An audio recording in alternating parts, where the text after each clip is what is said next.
Listo, ya. Hello, my name is Janice Palma. I am currently with the SSTI Board of Directors, and we're collaborating with Najid in this YouTube series. We have here Steve Mines. He is a federally certified interpreter, and he's also a conference interpreter, a Najid certified interpreter, and an attorney. So we are here today for new interpreters or those of you who want to become interpreters to tell you a little bit about the stages of a trial. And I'm going to let Steve take over now. So I was thinking, Janice, of what would be of interest to a new interpreter or somebody interested in working in court as an interpreter, and thinking that maybe they aren't as familiar with what all is involved in a trial.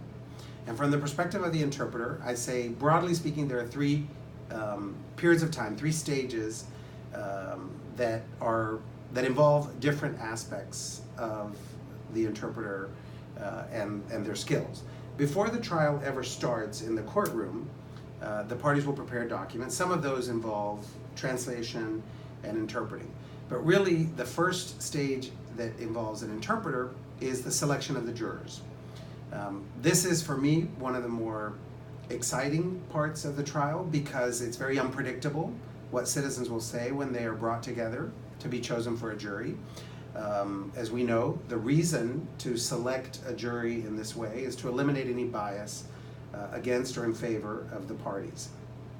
And those questions that are asked by the court, by the judge, as well as by the prosecution lawyers and the defense lawyers are always interesting in that you never really know what people are going to say. And you have to interpret all of that for the benefit of the defendant so that they can help their lawyers choose and eliminate anyone that they don't want to be on the jury, to the extent that that's allowed by law. Then, once the jury is selected, and the word is impaneled, they're sworn in, then the interpreters really go to work on kind of more formal speeches. The first part is the opening arguments. Both the prosecution and the defense get a chance to make opening arguments. They're sort of a foretaste, a little quick review of what's going to happen. And by quick, I mean it could be 30 minutes. So it's heavy lifting for the interpreter to be prepared because you can hear all kinds of pop culture references, biblical references, all the kinds of things that lawyers will try to bring to set the stage for the trial, but also to make themselves very personable to the jury and, in the case of defense attorneys, make their clients, the defendants in the case, also likable and approachable for the purposes of the trial. Once the opening arguments have been made, then the prosecution begins their side, and that's the case in chief. And that involves the testimony of witnesses, and through the witnesses, the presentation of evidence, which could be, as far as the interpreters are concerned, interpreted evidence from the witness stand. It could be written document evidence that should be translated ahead of time, but surprises can happen, and jurors should, and interpreters should not be asked to interpret on the fly complex documents that should have been done ahead of time. But that can still happen. Or recordings, audio testimony, transcripts of recordings, they should have been prepared ahead of time. As far as the interpreter is concerned, you shouldn't think that you can uphold your oath to interpret accurately doing something that you weren't given a chance to prepare ahead of time. Then, once the prosecution's case has been presented, the defense may or may not decide that they're going to present evidence. In our U.S.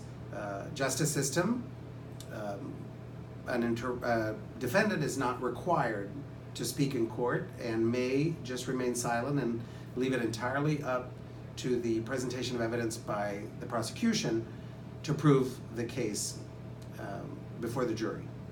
But witnesses and evidence that are presented by the defense also require interpretation, and certainly the cross-examination of witnesses is one of the trickiest parts for interpreters, because the way that lawyers will ask questions on cross-examination is sometimes intended to trap a witness into giving evidence that is unfavorable or that will show why the jury should or should not believe the other side. And then finally, when all the evidence has been presented, the last part involves the jury instructions from the judge. And that's usually a quite convoluted and involved written document that is read sometimes at a rapid speed. The interpreters have to follow that, so the best idea is to get that a day or more ahead of time and be prepared to do that. I think we skipped the closing arguments. Oh yes, you're right. Before the jury instructions, the lawyers, both for the prosecution as well as for the defense, may repeat some of the information.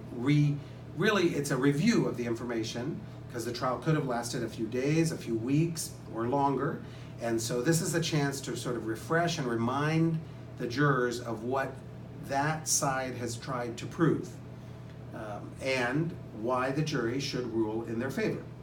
Then, you're very right, then the court gives the jury instructions to the jury. That is also interpreted for the defendant, if the defendant has interpreting. And then the jury retires to deliberate. During that time, the interpreter gets to rest a little while, usually, and wait for questions that may come while the jury is deliberating. Those have to be interpreted as well for the defendant. And finally, the more solemn, but usually very quick part of the trial, which is the verdict, read by the foreperson of the jury and interpreted as well. And there you have it. These are the general stages of a trial. Thank you so much, Steve. And if you want to learn more about NAJIT, please go to najit.org. Thank you for watching.